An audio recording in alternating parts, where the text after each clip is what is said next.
Dios, pues te damos gracias por este día, te damos gracias porque pues tenemos acceso a tu palabra, Señor, te damos gracias por la vida de César, por lo que pues tú pusiste en su corazón para que él nos comparta, Señor, y que pues tú le des mucha de tu gracia y que lo que escuchemos pues quede grabado en nuestra mente y en nuestro corazón, Señor, y que lo pongamos por obra. Y todo esto, Padre, te lo pedimos y agradecemos en el nombre de tu Hijo amado Jesús. Amén. Amén. Bueno, vamos a seguir. ¿Se acuerdan que estábamos en Eclesiastés? Y bueno, entonces, ¿se acuerdan? Digo, como recapitulando, significa miembro de asamblea o congregación, también el maestro, ¿no? Entonces decíamos qué es lo que actualmente se hace. Por ejemplo, un maestro reúne a su grupo para explicarles de algún tema, y que viene de la Septuaginta, que es de la traducción más antigua del griego perdón, al griego del hebreo, ¿no? Y son 70 eruditos judíos. Digo, esto es nada más como para recapitular, y habíamos hablado que era el autor Salomón, y que lo que vamos a ver es que es un libro que habla sobre el hombre que está debajo del sol, es decir, alguien que no está discerniendo la parte espiritual, sino es más como mundanamente, forma de pensar, ¿sale? Y bueno, habíamos visto un poquito de la historia de Salomón, cuando dice que eran palabras del predicador, hijo de David, rey en Jerusalén, y leímos un poquito de cuando él le pidió sabiduría a Dios, etcétera, ¿no?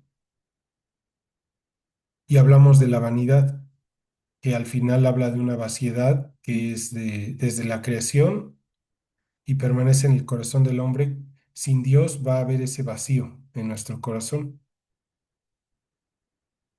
Entonces, bueno, habíamos hablado brevemente, les digo, de los síntomas, que es apatía y falta de motivación. Esto es por si algunos no se habían, no recuerdo si todos estaban conectados, pero más o menos para que tengan en el radar. Algunos de los síntomas del vacío del hombre es la apatía y falta de motivación, aburrimiento, soledad, falta de propósito y depresión y ansiedad. Entonces comentábamos que en estos tiempos ya es muy común cualquiera de estos síntomas. Ya se notan mucho más, a pesar de que ya tenemos como más cosas en que entretenernos, distraernos. Hay muchísimas actividades, ¿no? O sea, a lo mejor si lo viéramos 50 años atrás, pues no, muchas veces no había tanto que hacer. Y ya eran más rutinarias las cosas, pero ahorita está más, es como contradictorio, que ahorita ya hay muchas cosas en que ocuparnos, muchos deportes, muchas actividades, pero sigue existiendo ese aburrimiento. O puedes estar en fiestas cada fin de semana, pero te sientes solo. O puedes estar en tu trabajo, lograr metas, lograr objetivos, y hay falta de motivación. Entonces ahí está ese contraste de por qué. Al final, acuérdense que el corazón del hombre es el mismo, ¿no? Y ese es el tema, que al corazón del hombre le falta una pieza, y esa pieza, por mucho que tengamos cualquier otras, no la van a cumplir. Y ahí es donde empieza todo eso, ¿no? El tema de la depresión y ansiedad. ¿Por qué? Porque cuando nos deprimimos, pues cuando las cosas no salen como queremos, o cuando nos comparamos con alguien más y vemos que aparentemente tienen más cosas que ofrecer que nosotros, o simple y sencillamente no controlamos el exterior, y eso nos genera esa ansiedad. Todo eso se contrarresta justamente cuando es un hombre que sigue a Dios. Es completamente lo contrario, pero bueno, ahorita lo que quiero es, sin adelantarme, que vayamos recordando eso, y vamos a hablar un poquito más acerca de Salomón.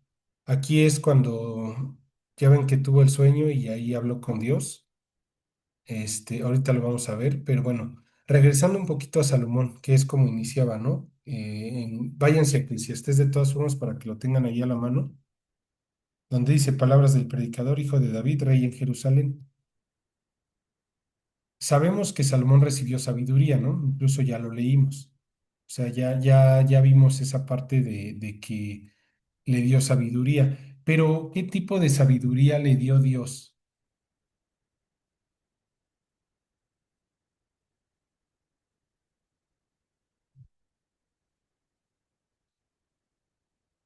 ¿Qué tipo de sabiduría creen que le dio Dios? La que viene de lo alto. Ok, mi mamá dice que la que viene de lo alto. ¿Los demás qué opinan? ¿Creen que le dio esa sabiduría de lo alto o qué tipo de sabiduría fue? ¿Fue en todos los aspectos la sabiduría? Pues él le pidió sabiduría para dirigir al pueblo, ¿no? A Ajá, su pueblo. ok. Exactamente, miren, aquí es importante que así lo veamos porque, miren, aquí les pongo, generalmente pensamos que él recibió una percepción espiritual, pero la Biblia no indica eso. O sea, si se van a Primera de Reyes 3:9, que lo habíamos leído la otra vez, pero vean justamente lo que le pidió Salomón.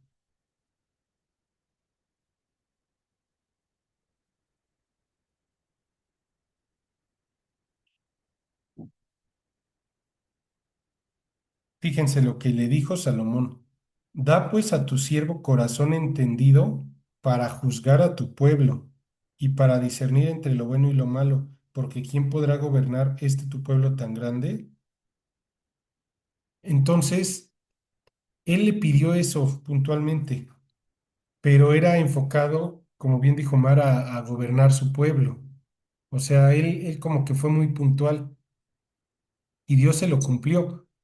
¿Qué nos va a decir esto? Que tenemos que ser muy puntuales cuando oramos con Dios, porque a veces le pedimos muy específico y sí nos lo va a dar, pero nos va a dar eso específico. Y a veces nos podemos quedar cortos en algunas cosas. Mm, vamos a suponer, podemos orar, por ejemplo, por la salvación de nuestra familia. Pero si nos quedamos así en la salvación de nuestra familia, pues Dios va a decir, pues sí, pero ¿cuándo? Pues ahora sí que puede ser hasta el último suspiro de tu familia. Si somos más específicos, pues a lo mejor ya podremos morderlo más, ¿no? Y a lo mejor decirle, Dios, te pido por la salvación de mi mamá que lo acortes, que sea a la brevedad, que sea lo antes posible, que sea este fin de semana, o sea, no sé, más puntuales. Así Salomón sí fue puntual. ¿Se acuerdan que en la oración de Daniel él igual era conciso a la carnita? Claro, también nosotros, pero pues Dios nos va a cumplir como le pidamos, a veces nos puede dar más o nos puede decir que nos esperemos, pero entre más puntuales seamos con Él, es mejor. O sea, hagan de cuenta, es tipo, yo me acuerdo que cuando veía Dragon Ball y se juntaban las esferas del dragón, podías pedir un deseo o tres deseos, dependiendo de qué esferas fueran, pero tú le tenías que pedir tal cual, o sea, lo que querías y así te lo cumplía. Si no especificabas bien, pues ni modo. Entonces, ¿esto qué nos va a dar a ver? Que efectivamente Salomón tenía sabiduría, pero esa sabiduría estaba más enfocada hacia gobernar a su pueblo. Miren, aquí por eso se los pongo hasta en negritas. Dios le dio sabiduría para gobernar. Dirían, no, es sabiduría de lo alto. O sea, sí, porque se la dio Dios, pero no es la sabiduría espiritual, por así decirlo. Ahorita vamos a ver por qué. Sino era una sabiduría puntual para gobernar su pueblo. ¿Y por qué? Porque sabemos, quién recuerda qué pasó en los tiempos de Salomón cuando él gobernó? O sea, ¿por qué podemos ver que tenía esa sabiduría para gobernar? ¿Qué hitos logró? ¿Qué cosas pasaron con Salomón?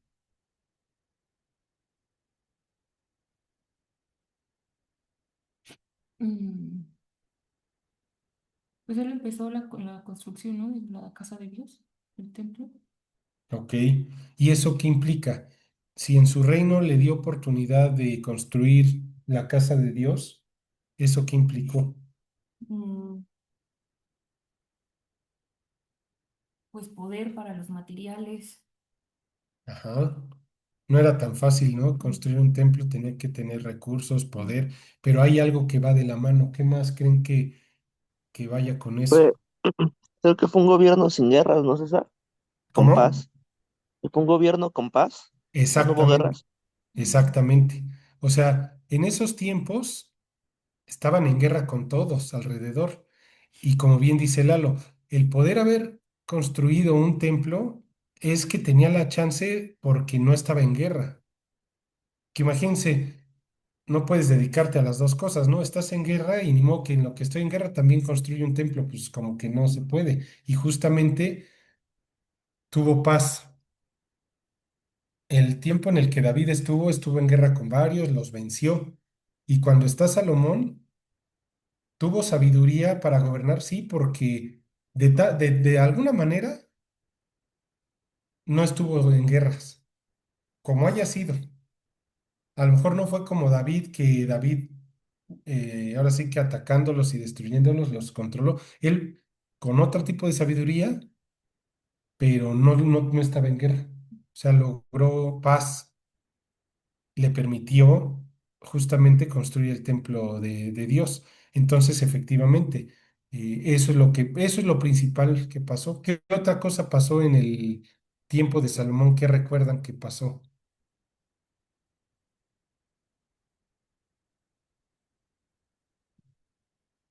¿Por qué sabemos que tuvo sabiduría? ¿Qué más pasó que recuerden?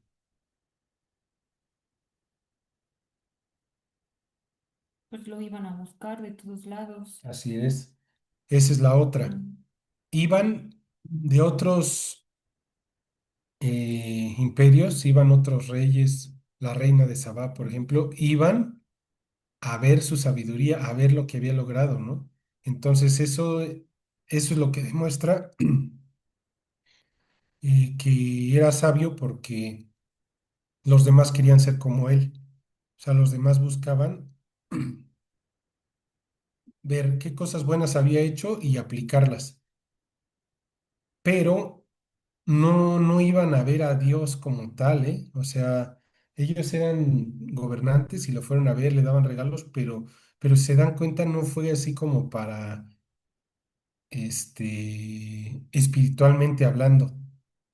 O sea, seguía siendo como esa sabiduría para gobernar, para tener paz, para ver lo que logró, pero era todo más como carnal o mundano. Entonces, ahí vemos que efectivamente fue muy sabio, pero fíjense, yo les pregunto, ¿cómo estaba en el área del discernimiento o su percepción espiritual? ¿Cómo creen que estaba Salomón ahí, en esa área? Pues inició bien, Ajá, inició bien y bueno, yo ahí a lo mejor sí tengo una duda en lo de la sabiduría, hijo, porque, por ejemplo, en Santiago habla de las dos, de la que es terrenal, animal y diabólica, que es obviamente la sabiduría que no desciende de lo alto. Y la que desciende de lo alto, pues dice que es pura, pacífica, amable, benigna, llena de misericordia. Entonces, yo ahí como que sí tengo un poco de duda porque eh, Salomón, por ejemplo, pues sí inició bien, pero él era como muy pacífico. Y a lo mejor bueno, no a lo mejor él sabía de su papá, sabía que pues era hombre de guerra. Y a lo mejor pues él para que los reyes pues no le hicieran guerra a él, pues fue cuando se fue pues pervirtiendo, bueno, pecando, ¿no? Porque fue haciendo alianzas con esos reyes, pero a través de sus hijas. O sea, fue conquistando a sus hijas para tener alianza con los reyes y pues para que él pues no tuviera guerra, porque pues yo creo que lo hizo porque pues no confió en Dios, porque pues decía cómo voy a llenar los zapatos de mi papá. Yo creo que sí, pues por eso vemos todo lo que, pues sí, logró el templo, logró hacer algunas cosas, pero pues otras tantas, pues sí le ganó la carne, ¿no? ajá. Entonces, respondiendo, ¿qué dirías a esa pregunta? Pues que en la parte espiritual que empezó bien, pero después se fue corrompiendo. O sea, siento que sus ojos ya no estuvieron puestos en Dios, sino en lo que veía. Y entonces, pues, que veía que había reyes, y entonces dijo, no, pues mejor hago alianzas con ellos a través de sus hijas. O sea, dejó de ver el poder de Dios, dejó de creer en él. Ok. Entonces, ¿Y estaba mal, en su parte espiritual, mal. los demás qué opinan? ¿Qué opinan de esa parte? ¿Cómo creen que estaba Salomón en la parte de la percepción espiritual?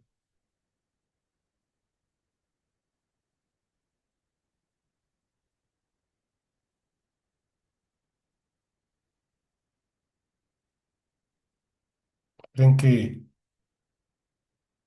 que se puede ser sabio y por otra parte espiritualmente estar mal? ¿O sería como ilógico? ¿Cómo lo ven? O sea, ¿qué opinan?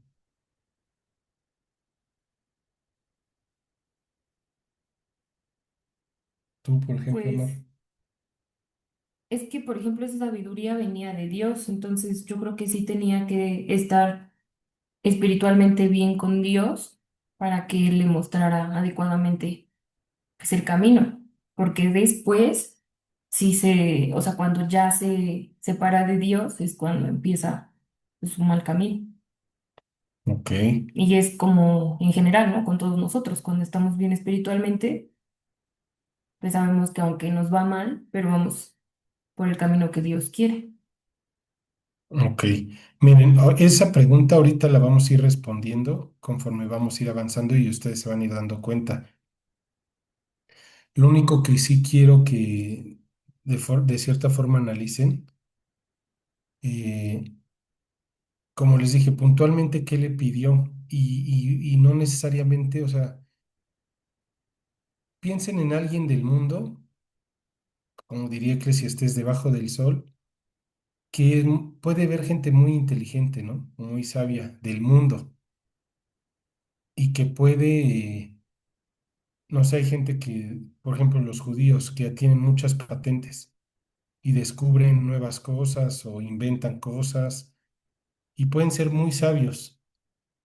Alguien, no sé, piensen en alguien, un dueño o presidente de una empresa transnacional que tiene una lectura de todo un país y sabe cómo poner nuevos negocios, nuevas empresas, abrir nuevos, pero cómo está en la parte espiritual muchas veces o cómo están en la parte de familiar. O sea, hay áreas que a lo mejor pueden ser muy sabios en un área, pero en otras no necesariamente. O sea, hay otras, o emocionalmente, ¿no? Hay personas que pueden ser muy exitosas laboralmente hablando, pero manejar sus emociones con su familia, con sus seres queridos, con su esposa, esposo, etcétera, no son exitosos en ese ámbito, por ejemplo. ¿Por qué? Porque a veces se desarrolla una sabiduría en un área puntual, pero no necesariamente en todas las demás. Y eso es justamente lo que va a demostrar ahorita Salomón en el libro de Eclesiastés. Justamente eso, y eso es lo que, o sea, Salomón va a ser, es como multifacético y tiene partes buenas y partes malas y así como raras, pero es para que podamos entender cómo es nuestro corazón como personas aun cuando hemos estado, como dicen, con épocas buenas con Dios, de repente nos alejamos, etcétera, y así es como funciona. O sea, para que veamos que no por ser sabio, quiere decir que todo el tiempo va a estar impecable con Dios o espiritualmente hablando. Es diferente, porque no es lo mismo, como les digo, esa sabiduría para gobernar que la sabiduría, por ejemplo, espiritual.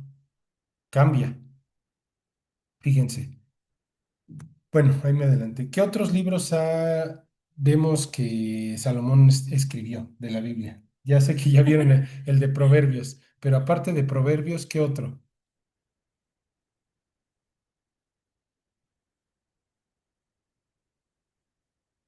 No recuerdo si Cantar de los Cantares. No sé, a ver, tú dime. Ay, es que me quedé ahorita pensando. si sí fue él o no fue él, pero creo que sí, Cantar de los Ahorita con eso que Cantares. dices de que ya ni sabes si fue sabio o no, a lo mejor el título. Cantar de los Cantares, sí, creo que Cantar de los Cantares, sí. Bueno, miren, Proverbios obviamente, ahí está, de hecho está antes de Eclesiastés, y ahí, por ejemplo, ahí en Proverbios sí nos da muchas joyas de sabiduría. Ahí sí, para que vean, te dice muchas cosas. Eh, Probablemente lo escribió ya en los últimos tiempos, donde, de hecho, déjenme ver, a ver si viene aquí. Seguramente por lo que dice y habla, o fue o en sus inicios cuando andaba muy bien con Dios, o ya al final que aprendió, ¿no? Pero bueno, ahí vemos que en los proverbios sí habla muchos temas de sabiduría. En Eclesiastés, aunque no lo crean, ahí muestra mucha insensatez Salomón. Por eso es que les digo, pónganlo así porque cualquiera va a decir, bueno, pues ¿cómo? Si toda la Biblia es inspirada por Dios. Y entonces, ¿cómo va a haber cosas insensatas en la Biblia? ¿Quién me podría responder esta pregunta? O sea, a ver cómo, si Salomón era su hijo, era sabio, y entonces, ¿qué quiere decir que en Eclesiastés era insensato? ¿Por qué? ¿Por qué puede pasar eso? ¿Está bien? ¿Está mal? ¿O qué pasa?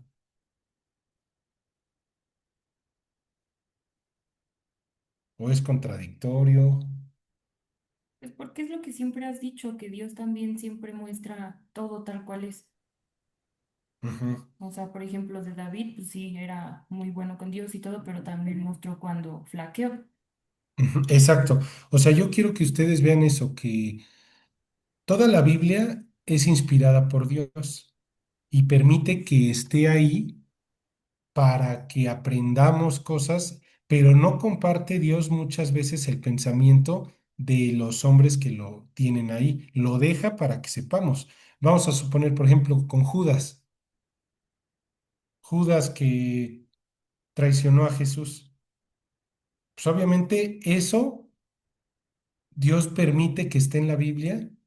No es que lo apruebe como tal y diga, ay, sí, qué bueno, ni nada, no. Él lo permite para que veamos que se iba a cumplir una profecía y que como tal, no que la decisión de Judas estuviera inspirada por Dios, sino permite eso y nos deja ver lo que pasó, lo que hablábamos de Israel, los hijos que tuvo, etcétera, fue permitiendo para que conociéramos el corazón de ellos y nos sirva como de ejemplo.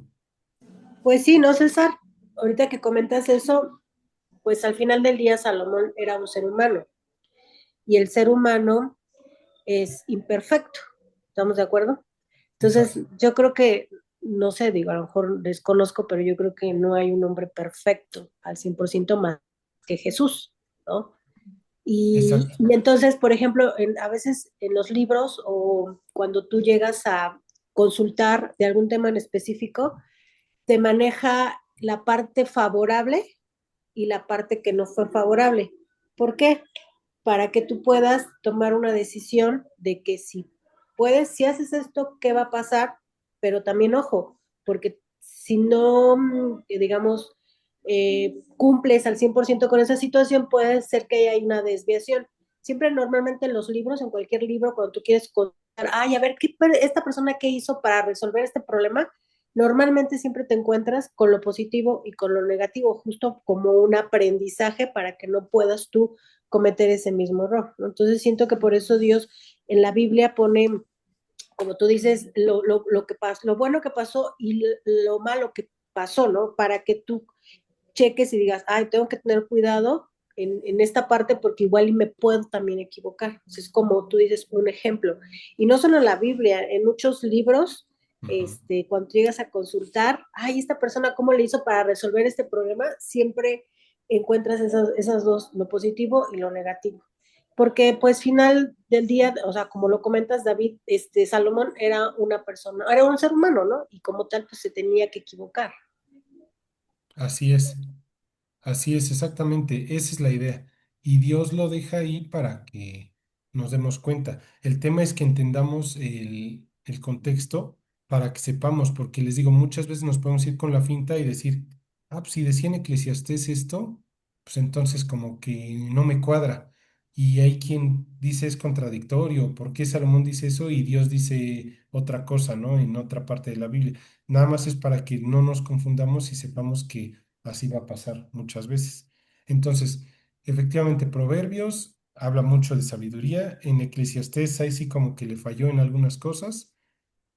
Y el Cantar de los Cantares, donde ahí habla del amor, por ejemplo. Y curiosamente, o sea, Salomón es experto en esos tres temas. Bueno, fue experto tanto en sabiduría, en insensatez y en el amor. Él ahí sí, para que vean, se explayó a detalle y ahí lo deja ver. Entonces, por eso aquí les pongo él, el hombre más sabio fue también el más insensato, porque aún en su sabiduría había cosas que efectivamente Dios le había encargado y las dejó pasar por alto. Y así podemos ser nosotros muchas veces, ¿no?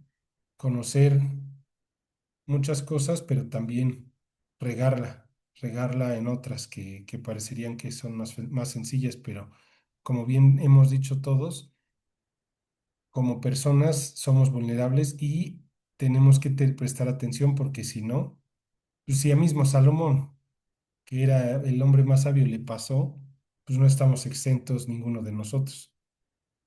Bueno, luego lo que habíamos visto en el 1:2. Vanidad de vanidades, dijo el predicador, vanidad de vanidades, todo es vanidad. Aquí ya nada más, ya habíamos hablado de la vanidad, pero quiero nada más para que sigamos viendo. Esto de todo es vanidad, vanidad se refiere a la vida sin Dios. O sea, es importante ya desde ahí que lo veamos, porque cualquiera diría, pues entonces, ¿cómo Salomón está diciendo esto? Sí, pero se refiere a la vida sin Dios. Es una vida del hombre que vive debajo del sol, tratando de obtener algo de la vida misma. O sea, cuando alguien dice todo es vanidad, créanme que se refiere a una vida sin Dios. No pudiera ser alguien que tiene a Dios en su corazón y que está bien o fuerte con él, porque pues, sabemos que no es así. Pero bueno, a eso se refiere cuando es que es vanidad. Por eso es que les pongo aquí. Así sucede a todos los que buscan esa satisfacción y saciedad donde no la hay. Han intentado de todo para obtenerlas, pero solo van acumulando amarguras y desilusiones. O sea, para el hombre natural, el hombre que vive debajo del sol, que no cree en las promesas espirituales de Dios, que pues cree que no va a haber nada después, etcétera, va a estar buscando esa satisfacción y esa saciedad, como dicen, donde no la hay, en cosas temporales, en algo que nos sacie. O sea, piénsenlo como en la comida, cuando tenemos hambre y que ya no aguantamos el hambre, queremos comer lo que sea con tal de llenarnos, ¿no? O sea, no importa si es una hamburguesa, si son tacos, si es ensalada, o sea, agarramos casi casi lo primero que esté y decimos, yo lo que quiero es saciarme, no voy a ser selectivo en lo que haya, si no me estoy muriendo de hambre, voy a comer lo que haya. Hagan de cuenta que así nos va pasando cuando estamos lejos de Dios, porque como no encontramos nada que nos sacie, sea bueno, sea malo, vamos a probar o a agarrar lo que sea porque queremos llenar ese vacío en el corazón. O sea, el hombre sin Dios, por eso es que va a estar probando muchas cosas porque quiere llenar ese vacío de corazón. Puede ser si desde chicos crecimos en un hogar destruido o crecimos en un lugar sin alguno de nuestros padres, ahí ya va a haber un vacío y entonces lo vamos a querer llenar. Y les digo, hay quien lo llena, entre comillas, con algo positivo. ¿Cuántas historias no hemos visto, por ejemplo, de boxeadores que crecieron en un hogar donde había mucha violencia, etcétera, y se van con los amigos y la ventaja es que esos amigos iban al gimnasio y entrenan box. Y ahí canalizaron todo eso y se vuelven exitosos deportivamente hablando, ¿no? Pero puede ser que esa persona, en vez de tener esos amigos que se iban al box, se droguen y ahí van a canalizar todo. Independientemente sea en algo de deporte o sea en algo de drogas, espiritualmente hablando, no los van a llenar. no los van a llenar. O sea, por eso es que vemos, a lo mejor pueden ser boxeadores muy famosos, con mucho dinero, etcétera, pero algo les va a faltar, siempre van a tener ese vacío. Y como dice ahí, van acumulando amargura, desilusiones, porque ya las personas a solas, en su cuarto, antes de dormir, ahí es donde ya dicen, pues me siento solo, puedo tener a lo mejor todos los cinturones de campeonato, pero algo me falta. O tengo amargura en mi corazón porque sigo sin perdonar a mi papá que me abandonó, o sigo sin perdonar a mi hermano, a quien sea, o sea, todo ese tipo de cosas.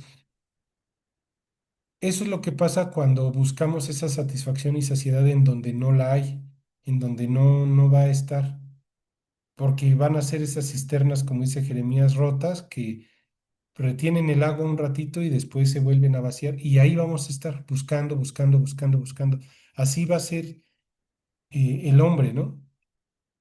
Pero fíjense, yo les pregunto, ¿alguien que tiene una relación firme y fuerte con Dios diría esto?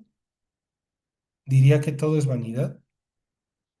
¿Alguien que tiene esa relación firme y fuerte con Dios? ¿Creen que podría decir eso o no?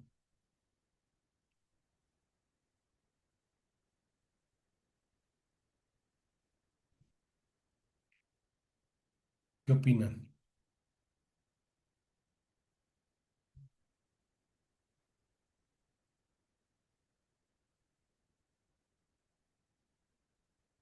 O sea, hagan de cuenta, alguien que lee su Biblia a diario, que comparte, que está bien con Dios, en ese momento que está bien, ¿creen que digan que la vida es vanidad, que todo es vanidad y aflicción de espíritu? Yo digo que sí, César, porque como dices, ¿no? Cuando ya estás bien con Dios, igual conoces esa parte de la vanidad. Siento que tuviste que pasar por eso para conocer a Dios y estar bien con Él, y conoces las dos partes. Ok, exacto. Miren, ahí a lo mejor a lo que yo me refiero es, efectivamente, alguien que ya conoció a Dios, tiene una relación firme, sabe que la vida sin Dios es vanidad, pero su vida, por ejemplo, alguien que está bien con Dios, ¿cómo tendríamos que ver nuestra propia vida? ¿Como una vanidad? Porque ahí la realidad es que es diferente. Fíjense, váyanse a Gálatas. O sea, eso es lo que quiero que vean, justamente ese contraste. Si ustedes se van a Gálatas,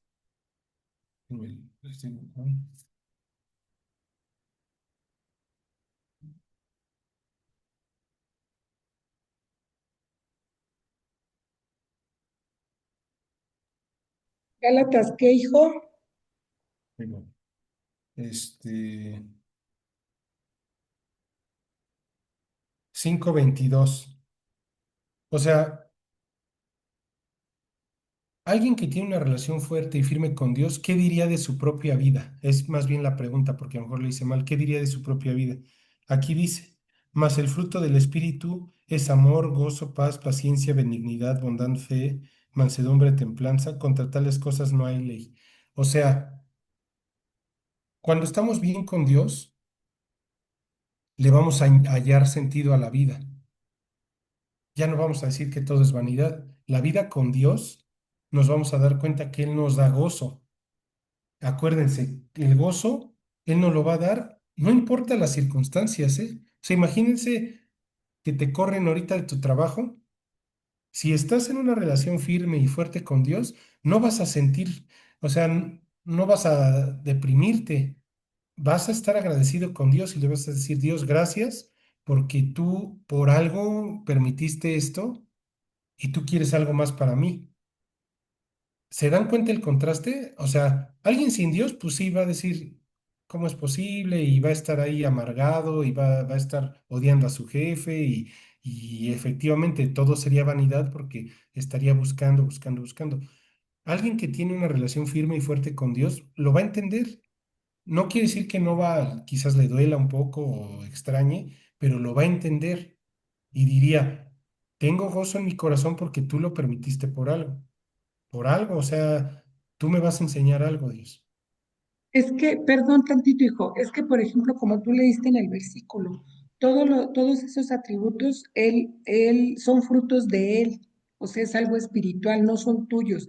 Por ejemplo, una persona que tiene fe, una persona que ama, una persona que mansedumbre, todo eso, obviamente a lo mejor pues no los tienes al 100 porque pues está tu naturaleza, pero son producidos por él y precisamente a lo mejor estás en una prueba y obviamente pues sí, ¿no? O sea, dices, híjole, pero sabes que, o sea, tienes de dos, ¿no? O sea, te vas de rodillas con el que sabes que es tu consuelo, con el que sabes que va a resolver la situación, te arrojas completamente con él y entonces vas a estar bien, porque él va a ser la fuerza, él te va a dar sabiduría, él te va a dar la provisión para todo lo que estás pasando.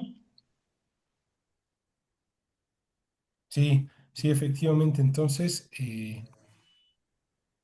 También pienso, César, que una persona que ya está espiritualmente con Dios, o sea, ya sus pensamientos son más espirituales, ya no tiene apego a nada. Justo lo que acabas de comentar de los trabajos, ¿no? Te quedas sin trabajo y sabes que pues los trabajos también pues son eventuales, no son siempre, ahora sí que no son para siempre. Entonces, ya cuando tienes esa parte espiritual, te das cuenta que todo lo que es o lo que se da en la vida terrenal es efímero, o sea, es momentáneo y que en algún momento pues tiene que terminar. O sea, ya no te aferras, ya no tienes ese apego, ¿no? De decir, esto es mío, porque la realidad todo lo que hay aquí pues no es tuyo, o sea, todo es prestado y te lo da Dios y es pasajero. Entonces, en ese sentido, pues yo lo veo así, ¿no? O sea, de que ya cuando tienes esa parte espiritual, ves el mundo como una vanidad. Sin embargo, ya esa vanidad ya no la aplicas, o sea, ya no es como para ti, sino ya la ves que así es, pero dices, a ver, momento, esto es pasajero, por algo Dios me lo mandó, no hay nada que dure para siempre y vamos para adelante, ¿no? exacto. O sea, hagan de cuenta que ya se ve como en otro plano y como si fuera un espejo. Entonces, como ya no nos aferramos a algo de aquí, etcétera, ya no va a pasar eso que dice que acumular amarguras, desilusión, ya no, porque dices, ya sé que la vida va a ser así, o sea, ya no espero nada de, pero tampoco me amargo o me lastima, porque dices, ya, o sea, yo puedo continuar mi vida, sigo avanzando, y a lo mejor diría uno, en el mundo efectivamente hay vanidad, todo eso es temporal, pero mi vida la veo yo bien con Dios porque Él es el que me provee, Él es el que me llena de amor, Él es el que me da templanza, etcétera. Y entonces nuestra vida con Dios la vemos diferente porque sabemos que nuestra vida no es vanidad, sabemos que nuestra vida para Dios es importante, sabemos que somos sus hijos y que nos ama y sabemos que hay una eternidad en donde ahí sí no es vanidad. Dios tiene un proyecto para la eternidad. Entonces, ese es el contraste que quiero que analicemos, que va pasando cuando alguien busca a Dios, cuando estamos bien con Dios, literal es como si sí estuviéramos en otro plano y analizáramos las cosas muy diferente a como las ve el mundo. Ahora, ¿por qué les pongo el experimento es realizado? Porque Salomón, después del versículo 2 que dice, vanidad de vanidades, dijo el predicador, vanidad de vanidades, todo es vanidad, empieza a hacerse algunas preguntas y hagan de cuenta que él empieza a hacer experimentos con su vida. Empieza a experimentar en muchas áreas, va a empezar a experimentar. Fíjense la primera pregunta que dice en el 3. ¿Qué provecho tiene el hombre de todo su trabajo con que se afana debajo del sol? Aquí por eso les voy a poner, lo primero que va a experimentar es sobre la ciencia. Va a ver las leyes de la naturaleza, para que vean que él va a ir cubriendo todas, ¿eh? Pero bueno, con esta pregunta, ¿qué provecho tiene el hombre que tiene el hombre, perdón, ¿qué provecho tiene el hombre de todo su trabajo con que se afana debajo del sol? Dice, generación va y generación viene, mas la tierra siempre permanece. Aquí está diciendo tal cual lo que ahorita dijo Vero, ¿no? Que todo es temporal y se va a pasar, etcétera. Entonces él se dio cuenta que generación va y generación viene, o sea, que el hombre va a nacer, crecer, reproducirse, morir y va a llegar otro y otro y otro. ¿Y qué es lo que permanece? La tierra. Y refiriéndose, o sea que contrastando el hombre, ¿eh? Porque no quiere decir que la tierra, fíjense, ahí ya es una diferencia, no quiere decir que la tierra va a permanecer para siempre, porque sabemos que en Apocalipsis dice Dios que va a desaparecer también la tierra, pero contrastando la tierra con el hombre, tan solo un árbol, hay árboles que han durado años, cientos de años, más que cualquier otro hombre, ¿no? Por ejemplo, ¿qué nos dice prácticamente aquí? Que el hombre es temporal y el hombre no es lo que piensa ser. Muchas veces como personas creemos que vamos a estar toda la eternidad aquí, ¿eh? La gente que no tiene a Dios, o sea, creemos que nuestro nombre va a perdurar, que todo lo que hacemos va a ser toda la vida, pero analícenlo, o sea, poca gente queda en la memoria de los demás, o sea, van pasando los años y se va perdiendo, por muy, por mucho que su reputación fuera impecable, cualquier cosa. Efectivamente, ¿quién es el único que vemos que se mantiene? Dios y Jesús, que incluso para la humanidad se cuentan los años antes de Cristo, después de Cristo, y ahí está, y sigue perdurando, ¿no? Pero aún así, somos temporales y eso es lo que luego la gente no analiza. Cree que puede decir, voy a buscar a Dios ya en mi lecho de muerte, cuando en mi último suspiro, ahí me arrepiento. Pero el hombre no es dueño de su propio camino. No sabe cuándo va, cuántos años va a vivir. Podemos, por ejemplo, cualquiera, si le preguntas cualquier día, no, pues voy a llegar a viejo y a lo mejor de 80 90 años. Eso es lo que creemos, pero puede ser que al día de mañana ya no estemos despiertos. Entonces, efectivamente, el hombre no es lo que piensa ser. Lo que dice la Biblia es que somos como neblina, ¿no? Que se desaparece de repente.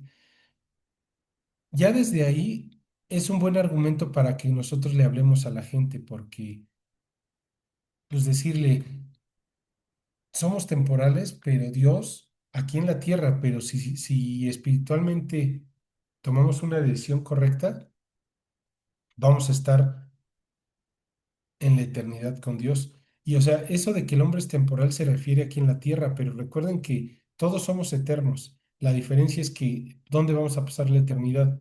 ¿Al lado de Dios o separados de Dios? Eso es algo que debemos de analizar. Luego Cé- vean. César, perdón, por eso siempre Jaime me dice, enfócate en lo de Dios, o sea, en la vida eterna, o lo que lo que viene después. Esto es pasajero. Siempre me dice eso, dice, eso ni te preocupes, pero preocúpate por conseguir la eternidad. Eso sí, trabaja en ella ahorita para conseguirla, no en cosas del mundo, porque se acaban, eso se acaba. Trata de ser feliz, es siempre lo que él me dice. Y ahora que compartes esto, pues sí me suena muy lógico. Sí, sí, miren, por ejemplo, si vamos allá a Colosenses, en Colosenses 3:1, por ejemplo,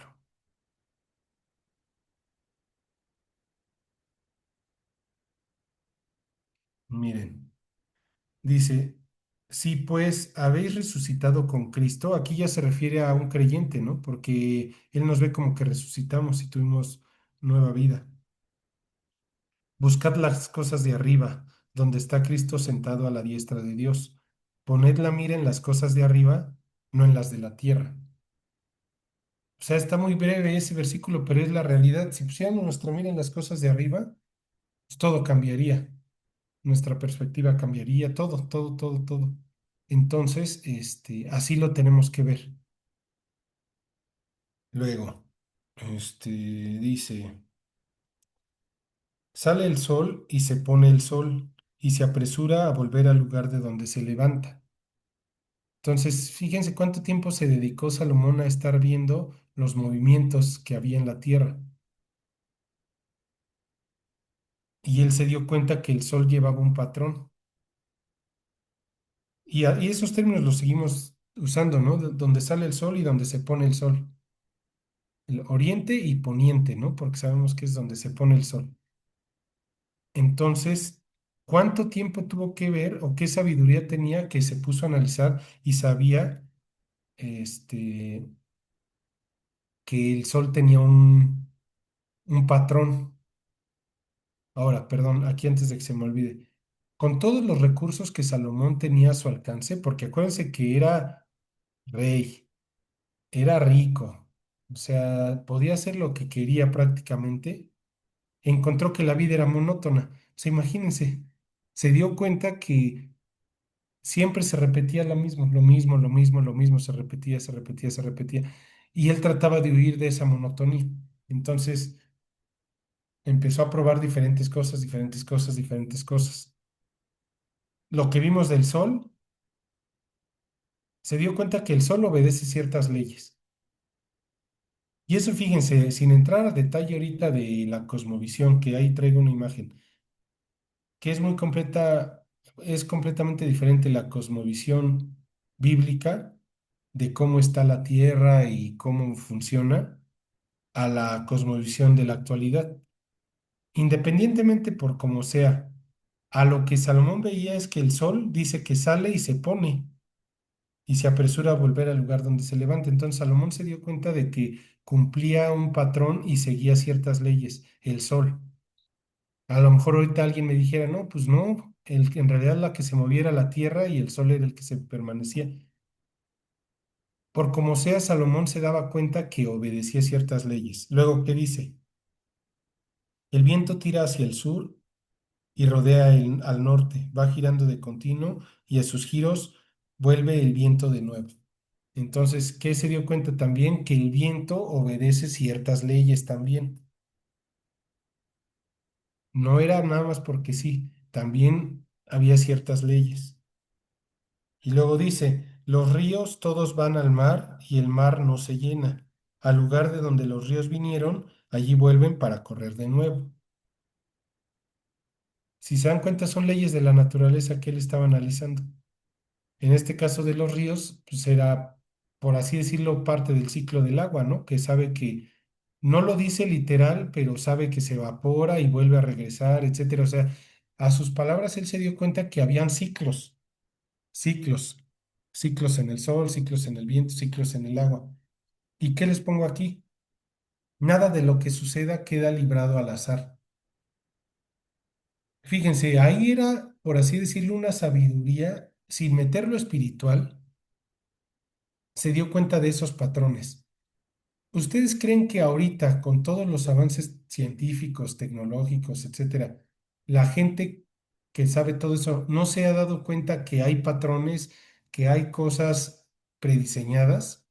O sea, que no está todo al azar, ya hay algo, hay un creador que dejó todo armado de cierta forma que funcione, que coexista. Esos ciclos, ¿no? Por ejemplo, ciclos de la vida, de cada que un carnívoro come un herbívoro y el herbívoro lo que comen, perdón, lo que sobra a carroñeros y de ahí sirve de abono, etcétera. O sea, todo eso, hay ciclos que ya están prediseñados. Y eso nos debe de servir porque a veces se nos olvida el tamaño de nuestro Dios o lo que puede hacer Él. O sea, nos cerramos a nuestros problemas y creemos que no nos escucha o que no lo va a poder hacer cuando Él lo ve macro y Él puede controlar todo desde, les digo, la inmensidad de la Tierra, el Sol, la Luna, los ciclos. Él ya lo tiene todo armado, ¿no? Y muchas veces les digo, no dimensionamos. ¿Se acuerdan cuando les decía que cuando cerramos los ojos y podemos ver al anciano de días? No dimensionamos ese privilegio que tenemos y que Dios lo puede hacer, ¿no? Ahora, ¿ibas a decir algo más o quitaste? Sí, que por ejemplo, este que decías tú, que estás hablando del sol, del viento, pues él nos dejó varios eh, sucesos en donde él precisamente hasta eso que el hombre no puede dominar, que es el viento, que es la tormenta, el mar, calla, enmudece, o sea, eso el hombre, por más que quiera hacer lo que quiera hacer, no puede, o sea, enseñorearse. Y él nos lo dejó, que él sí. Entonces, por eso ahorita que tú decías, cuando oramos, estamos frente a él debemos de saber quién, con quién estamos y que debemos de creerle, ¿no? De que nosotros no vamos a poder y que a veces hay problemas en que están recios, como una tormenta. Pero si Él puede con eso, ¿qué no va a poder? O como Él dice, ¿no? Si nos dio a su único hijo, ¿cómo no nos dará junto con Él todas las cosas, ¿no? Pero debemos de creerlo para que suceda, porque yo creo que Él dice, si me lo dices de aquí, con la boca, pero no lo crees, pues no. Eres como las ondas del mar, ¿no? De aquí para allá. Ujú. Así es. Y miren, aquí yo voy a aprovechar para comentarles, así es como está la cosmovisión bíblica y es completamente diferente a cómo se vea en la actualidad. En la Biblia, por ejemplo, habla de, miren, les voy a leer, váyanse a Génesis, les voy a decir un parte de Génesis.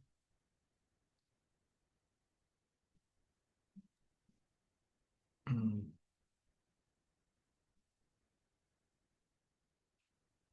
Ahí en Génesis 1:5 dice, y llamó Dios a la luz día y a las tinieblas llamó noche, y fue la tarde y la mañana un día. Luego dijo Dios, haya expansión en medio de las aguas, y separe las aguas de las aguas. E hizo Dios la expansión, y separó las aguas que estaban debajo de la expansión de las aguas que estaban sobre la expansión. Y fue así. Y llamó Dios a la expansión cielos, y fue la tarde y la mañana el segundo día.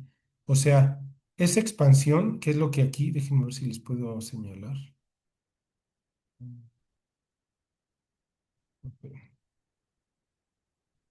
¿Cómo puedo poner? Esperen. Con ese lapicito, hijo, sí. Pero hay uno que es como láser, ¿no? Eh, es que Ah, no, creo que ya lo vi. sí lo vemos, es ese.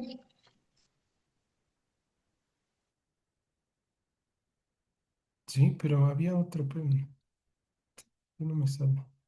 Es que creo que tú le cambias el tamaño y creo que tú le cambias incluso el color. A ver, dale con el contrario en ese lapicito. Ah, Ándale. ya lo encontré. O sea, aquí lo que nos dice es que separe las aguas de las aguas y con que dices, ¿cuáles aguas de las aguas? Y luego dice que la expansión le llamó cielos. Entonces, según la cosmovisión es que los cielos están aquí y están separando las aguas de abajo de las aguas de arriba. Y por eso es que se decía que cuando fue el diluvio, hagan de cuenta como si hubiera abierto estas ventanas y puertas del cielo y el agua cayó y inundó toda esa parte, ¿no?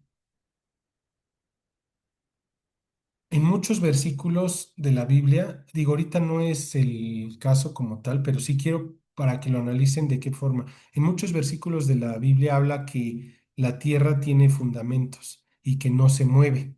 O sea, habla como que la tierra está fija. Y versículos como el de Salomón, que dice que el sol se pone, sale y se pone, etcétera, habla efectivamente como que en la creación de Dios la Tierra está fija y los que se mueven es el Sol y la Luna y cubren ciertos ciclos y las estrellas, ¿no? Ahorita hay mucho, ¿cómo les podría decir? Contraste de opiniones porque parecería retrasado un pensamiento así, porque hace muchos años que se supone que ya se descubrió que no, que según la NASA y muchas cosas es que la Tierra es la que gira y cosas así, pero como ya igual ha ido avanzando la tecnología, ha habido muchos experimentos que la gente ha hecho, por ejemplo, con medidas oficiales de la NASA de la Tierra, que es redonda según esa teoría, que es redonda y tiene ciertos kilómetros, hay una curvatura y esa curvatura se tendría que notar a ciertos ángulos y cierta distancia, a una altura, cierta distancia se tendría que perder por esa curvatura. pero ya no. O sea, cuando se han hecho esos experimentos se dan cuenta que no hay una curvatura.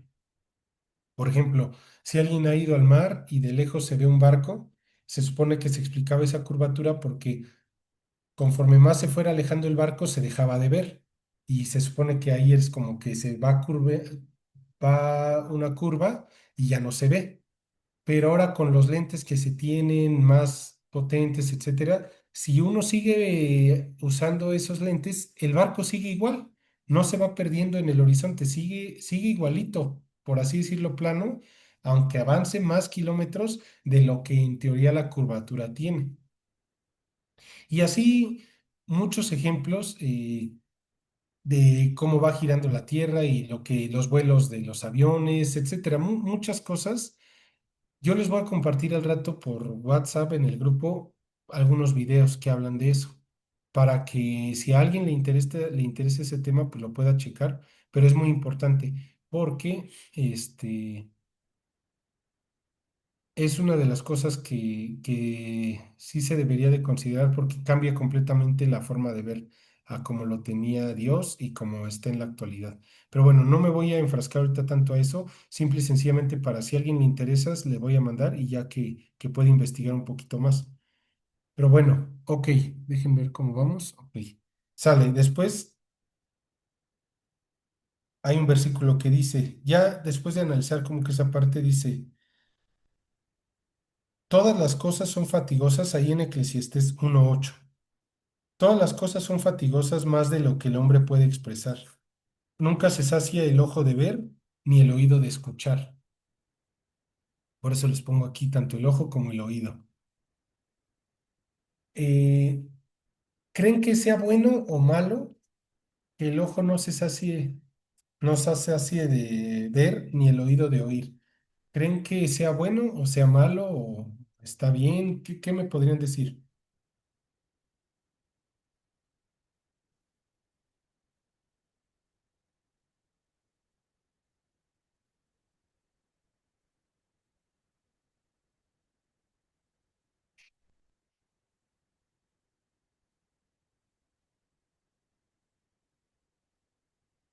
Tanto como el ojo Pues que... pues que Ajá, siempre, siempre, o sea, no es cierto, o sea, que es verdad, no te cansas, sea lo que sea, ¿no? Porque a lo mejor, no sé, se me ocurre, vas a algún lugar y dices, wow, ¿no? Mis ojos nunca habían visto algo así, ¿no? Por ejemplo.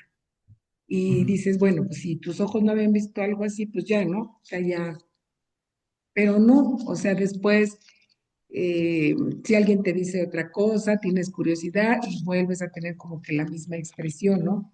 De que, por eso dice que el ojo no se sacia de ver ni el oído de escuchar, porque, pues de escuchar, nos podemos referir a muchas cosas, ¿no? A cosas que te dicen, a, pues todo lo que tu oído puede escuchar, ¿no? Entonces, yo sí asevero ese versículo que dice que el ojo no se cansa de ver ni el oído de escuchar. así es. Fíjense, lo mismo, él siguió experimentando y con ese versículo, eh, ¿qué pasa? La realidad es de que en algunas cosas es bueno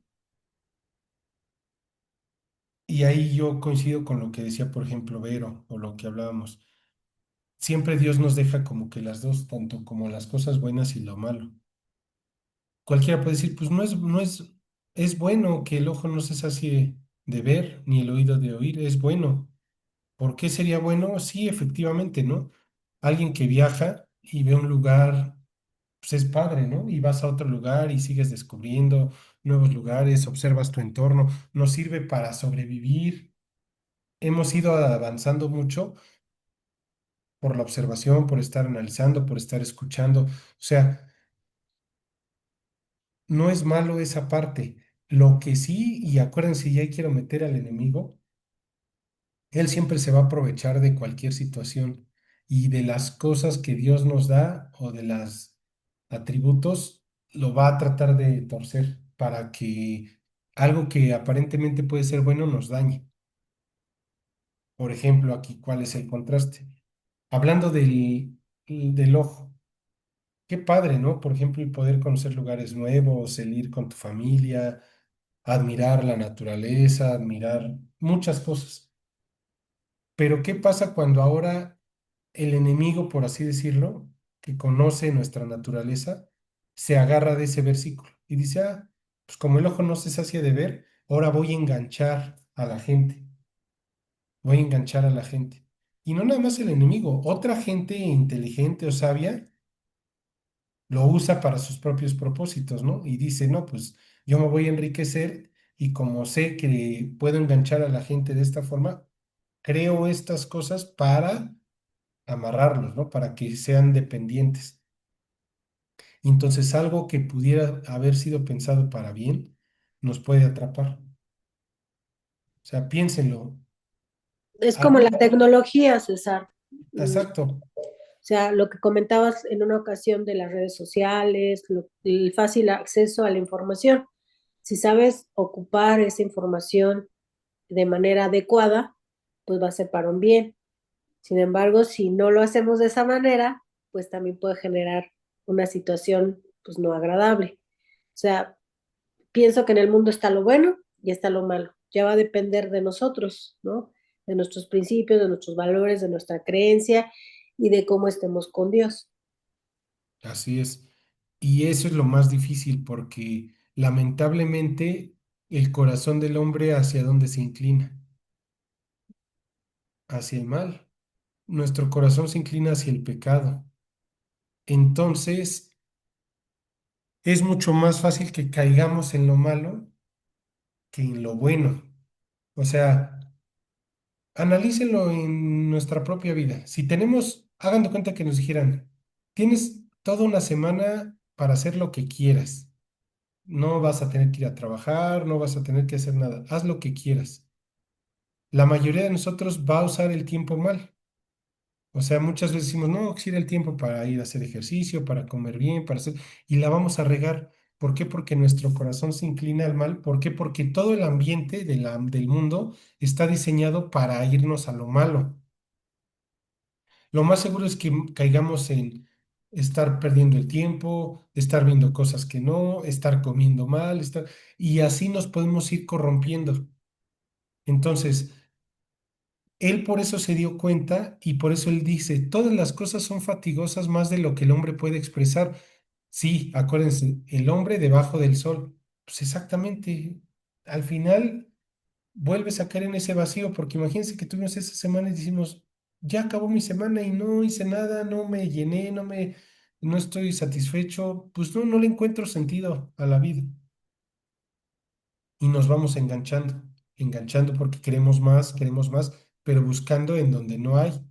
Y efectivamente, hay personas que a lo mejor en la televisión se la pueden pasar horas, porque se entretienen a lo mejor con un partido de fútbol, ahora con una telenovela o ahora con un X, Y, una serie, lo que sea, y ahí pueden estar horas, horas, horas, y el ojo va a seguir ahí porque el ojo va a querer seguir viendo cosas nuevas, nuevas, nuevas, nuevas, nuevas, y no va a poder salir. O en el celular, en las redes, en la pornografía, te atoras ahí y ya te quedas, y ahí sigues, ahí sigues, ahí sigues. Entonces, Salomón se dio cuenta que efectivamente sin Dios, él a lo mejor no tenía nada de eso, de los últimos cuatro. Pero él, ¿cómo sabemos que el ojo no se sacia de ver? ¿Cómo sabemos que él lo comprobó? ¿Cuántas mujeres tuvo? Él necesitó, a lo mejor él no tenía la pornografía en el celular, él la vivía directamente, porque él tuvo Mil. 1000 mujeres. Y eso, él se pudo dar cuenta así. Imagínense, él a pesar de tener esas 1000 mujeres, no lo llenaban. Y les digo, y él ahorita vamos a ver, vayan ustedes, dejen lo de las mujeres, todo lo que pudo probar, revisar de diferentes formas y no lo llenó. Entonces, ahora, hablando de lo del oído, si lo usamos bien, lo podemos al escuchar y damos buenos consejos, o ahorita el escuchar un estudio bíblico, qué bueno que el oído no se canse de oír, porque tenemos que conocer más de Dios. Pero del otro lado, ¿a quién no le gusta el chisme? Y así, ay, no, hasta me acomodo para escuchar bien a todo dar lo que me van a contar. Y hay quien lo usa para mal, nada más para saber, para hacer mal, para dañar. Entonces, siempre vamos a tener esas dos. Entre más firmes estemos con Dios, es más fácil poder poner un alto y poner una línea y decir ya no. Pero todo el tiempo van a estar, todo el tiempo vamos a tener esas dos. Sí, me alcanza a decirles lo último, todavía estamos en tiempo. Fíjense ahora en el 9. Dice, ¿qué es lo que fue? Lo mismo que será. ¿Qué es lo que ha sido hecho? Lo mismo que se hará, lo mismo que será. Perdónenme otra vez. Lo mismo que se hará. Y nada hay nuevo debajo del sol. Nada hay nuevo debajo del sol. Igual yo como que dije, ¿cómo que no hay nada nuevo debajo del sol? O sea, pues sí se han inventado cosas, sí ha habido cosas nuevas de esos tiempos ahorita. Ahí, si yo les preguntara a ustedes qué opinan de eso, ¿creen que efectivamente no hay nada nuevo debajo del sol? ¿O qué ha pasado con las nuevas? Sí se han inventado cosas, ¿no? Pues yo digo que dice que no hay nada nuevo porque pues ya todo está escrito. Por ejemplo, la Biblia ya está concluida. O sea, ya no va a haber una modificación en ese sentido y todo lo que tal vez vamos viendo en que se va dando, pero pues todo tiene su tiempo para ir como apareciendo, ¿no?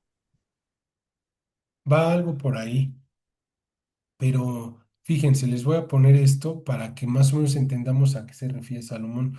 Fíjense, el medio ambiente puede cambiar, va a haber nuevos recursos, nuevos dispositivos, nuevas comodidades y medios de comunicación altamente perfeccionados. Es lo que vemos ahorita, ¿no? Hay cosas nuevas, nuevos dispositivos, por ejemplo, el celular no estaba antes y es algo nuevo, por así decirlo, y al rato ya va a salir algo más novedoso. Las tablets, todo el tema de tecnología, recursos, etcétera. Aparentemente son cosas nuevas, pero si lo analizamos así, las experiencias humanas básicas producen los mismos sentimientos, las mismas reacciones y las mismas consecuencias. ¿Qué quiere decir? El corazón es el mismo, eso es lo que no cambia. Se pueden inventar nuevas cosas, pero interiormente es la misma esencia, eso es lo que no cambia. Fíjense, las necesidades espirituales, frustraciones, falta de ilusión, mientras estemos apartados de Dios, van a ser siempre lo mismo. Eso no va a cambiar. Por ejemplo, medios de transporte. ¿Cómo se transportaban antes las personas? Antes, en los inicios, caminando, ¿no? Por ejemplo, el medio de transporte cumplía la necesidad, tengo que llegar del punto A al punto B. ¿Cómo lo hago? Pues camino, corro. Y le podemos ir encontrando después cómo lo hacían a lo mejor con caballos, avanzaban en caballos. Y después en automóvil, lo vimos, ¿no? En bici, automóvil. Y vamos avanzando en un avión, ahora ya. Cumple la necesidad de desplazarte del punto A al punto B. ¿Cómo? Pues ahora en avión, en lo que sea. Al final, si nos vamos a lo básico, cumplían una función. ¿Cómo nos comunicábamos antes? Pues de boca en boca. Si no estaba cerca, ¿qué hacíamos? Por medio de una carta quizás, y en lo que llegara, etcétera, etcétera.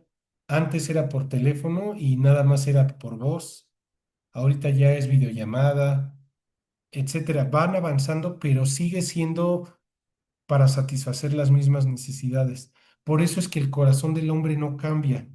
Por eso es que aunque todo sea más avanzado, nueva comodidad, etcétera, el corazón va a seguir siendo lo mismo. Siempre va a necesitar aceptar a Dios. Siempre va a ser necesario eso. Podrán inventar lo que inventen.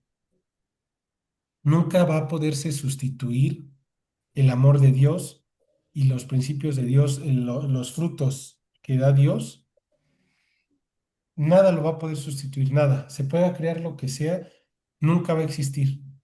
A eso es a lo que se refiere que no hay nada nuevo debajo del sol. ¿Saben qué es lo único nuevo? Y eso sí es la única excepción de la regla, el nuevo nacimiento. Ese nuevo nacimiento es lo único que sí cambia. ¿Qué dice? Fíjense, váyanse a Segunda de Corintios 5:17.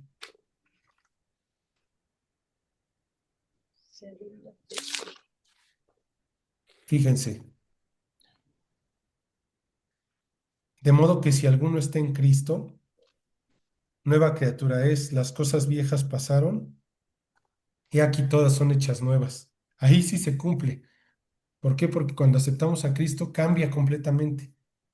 Incluso ya no nos consideramos como un hombre debajo del sol, ¿no? Ya somos seres espirituales. Eso es algo que tenemos que tener muy claro. Fíjense, ahora les voy a decir otro versículo. En Efesios 2, y Él os dio vida a vosotros, 2:1, ¿eh? Y Él os dio vida a vosotros cuando estabais muertos en vuestros delitos y pecados. Dios nos ve muertos espiritualmente cuando no lo hemos aceptado. Estamos muertos espiritualmente en nuestros delitos y pecados. Dice, y en los cuales anduvisteis en otro tiempo siguiendo la corriente de este mundo, conforme al príncipe de la potestad del aire, el espíritu que ahora opera en los hijos de desobediencia. O sea, aquí se sabe perfectamente que Satanás gobierna este mundo y que por eso es que operan los hijos de desobediencia. Dice, entre los cuales también nosotros vivimos en otro tiempo, en los deseos de nuestra carne, haciendo la voluntad de la carne y en los pensamientos y de los pensamientos, y éramos por naturaleza hijos de ira, lo mismo que los demás. Pero Dios, que es rico en misericordia por su gran amor con que nos amó, estando nosotros muertos en pecados, nos dio vida juntamente con Cristo. Por gracia sois salvos. Me salto al 8, porque por gracia sois salvos por medio de la fe, y esto no de vosotros, pues es don de Dios. No por obras para que nadie se gloríe. Esto de no por obras para que nadie se gloríe es muy importante porque aquí lo que nos explica es que el método de salvación es por fe. No es algo que nosotros alcancemos portándonos bien, haciéndole bien al prójimo, tratar de ser buenos, porque no podemos. Nosotros nos salvamos y tenemos acceso a la eternidad, como dice en el 8. Por gracia sois salvos por medio de la fe, y esto no es de vosotros, pues es don de Dios. O sea, somos salvos gracias a la gracia de Dios. Dios nos da esa salvación, nosotros tenemos que por fe creer que nos la da. Por eso dice, no por obras para que nadie se gloríe. Si fuera por obras, cualquiera diría, es que yo me gané la salvación porque yo fui bueno, yo hacía el bien, yo buscaba apoyar a los demás y Dios diría, no, pues no hay nadie bueno. Dice, no hay quien haga lo bueno, no hay ni siquiera uno. Como dijo Vero, el único perfecto ha sido Jesús y Dios. Entonces nadie tendría acceso a la salvación si fuera por obras. Y ahora sí dice, porque somos hechura suya, creados en Cristo Jesús para buenas obras, las cuales Dios preparó de antemano para que anduviésemos en ellas. O sea, por obras no nos salvamos, es por fe, pero ya que somos nuevas criaturas, somos creados para buenas obras. Ahí es diferente. Entonces, ese nuevo nacimiento es lo único diferente que está debajo del sol. Si ustedes se van ya para concluir, déjenme les digo, en Juan 3,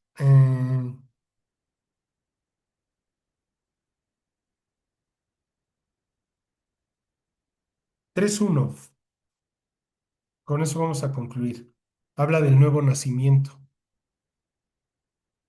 Aquí se va a acercar a Jesús Nicodemo, que era uno de los fariseos principales, pero él ya tenía en su corazón esa duda y decía como que nosotros no estamos bien, quiero saber de Jesús.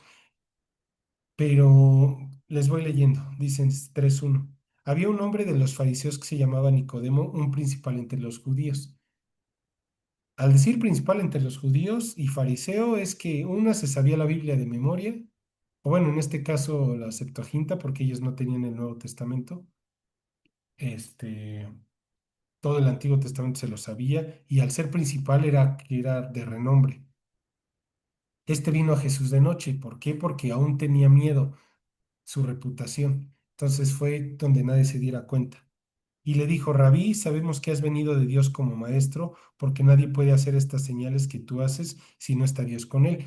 Aquí ya le está honrando, ¿no? Y dice, "Ah, tú vienes de Dios porque estas señales no las puede hacer ningún hombre, ¿no?" Entonces, de cierta forma, como que le está diciendo, yo ya estoy identificando algo en ti. Respondió Jesús y le dijo, de cierto te digo que el que no naciere de nuevo no puede ver el reino de Dios. Y ya le está diciendo del nuevo nacimiento. Nicodemo le dijo, ¿cómo puede un hombre nacer siendo viejo? ¿Puede acaso entrar por segunda vez en el vientre de su madre y nacer? Sí, o sea, le está diciendo, ¿a qué te refieres? Pues, si yo ya nací, ¿cómo que me vuelvo a meter en el vientre de mi madre? ¿O a qué te refieres de volver a nacer? Respondió Jesús, de cierto te digo que el que no naciere de agua y del Espíritu no puede entrar en el reino de Dios. Lo que es nacido de la carne, carne es, y lo que es nacido del Espíritu, Espíritu es. No te maravilles de que te dije, os es necesario nacer de nuevo. El viento sopla de donde quiere y oye su sonido, mas no sabes de dónde viene ni a dónde va. Así es todo aquel que es nacido del Espíritu. Efectivamente, o sea, Jesús le estaba diciendo, este nuevo nacimiento no es carne, no es de la carne, no es que te vuelvas a meter en el vientre de tu madre ni nada, es algo que no se puede explicar porque es como el viento que no sabes a dónde va ni a dónde viene, solamente lo sabe Dios y la persona. Cuando lo acepta, nacen espiritualmente y ya ve la vida diferente. Ya, como diríamos en Colosenses, pone su mira en las cosas de arriba, ya le preocupa la eternidad, la salvación, ya como es un bebé espiritualmente necesita hambre, necesita comer como el bebé Gus Gus que está ahí con mamá, va a querer comer y de inicio, ¿cuál es ese alimento que va a tener alguien que nace espiritualmente? La Biblia. Va a tener ganas de leer, va a tener ganas de alimentarse. Y esa es la diferencia a que no haya nada nuevo debajo del sol. Ese nuevo nacimiento sí no lo puede dar Dios. ¿Sale? Entonces espero que de los que estén conectados todos ya hayan nacido de nuevo. Eh, de todas formas, yo ahorita voy a orar y voy a pedirle a Dios por si alguno de nosotros tiene dudas. Puede ser que diga que ya lo aceptó, pero si no nos dan ganas de leer, pues a lo mejor no hemos nacido porque no nos da hambre y puede ser que no. Entonces, solo como lo dice Dios, nadie sabe más que Dios y nosotros, ¿no? Pero más vale confirmarlo. Entonces, si me acompañan, vamos a orar y le voy a pedir a Dios como una oración modelo, como si yo lo estuviera aceptando, y si alguien quiere, pues adelante. Señor, primero que nada te damos gracias por hablarnos al corazón, gracias por revelarnos la forma de pensar de Salomón y las cosas como tú le dabas a él desde ese tiempo que él conocía pues los ciclos que había en la tierra y lo que pasaba con el hombre natural, Dios. Y hoy, Dios, te quiero pedir por mi vida, Dios, te quiero pedir que tú trabajes en ella, que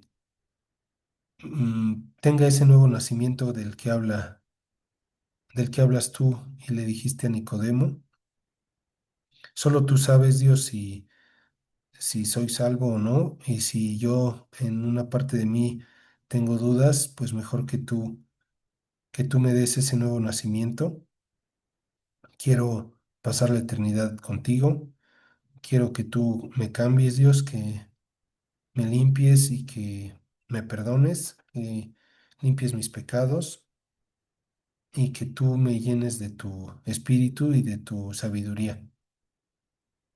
Ayúdame a entender las cosas que muchas veces no entiendo, que tú muchas veces en tu palabra me has buscado y que a veces no he querido estar cerca de ti y que tú viniste a dar la vida por mí, que gracias a que tú derramaste tu sangre es que tenemos la salvación. No es por algo que yo pueda hacer o por buenas obras, sino es por ti y que yo tenga esa fe en que tú me salvaste y que tú me puedes dar esa vida eterna y ese nuevo nacimiento. Ayúdame a parecerme más a ti y menos a mí y a mi carne y a mis pecados, Dios. Y que pues toda la eternidad la pueda pasar a tu lado junto con mis seres queridos y mi familia. Todo esto te lo pido en el bendito nombre de tu Hijo amado Jesús. Amén.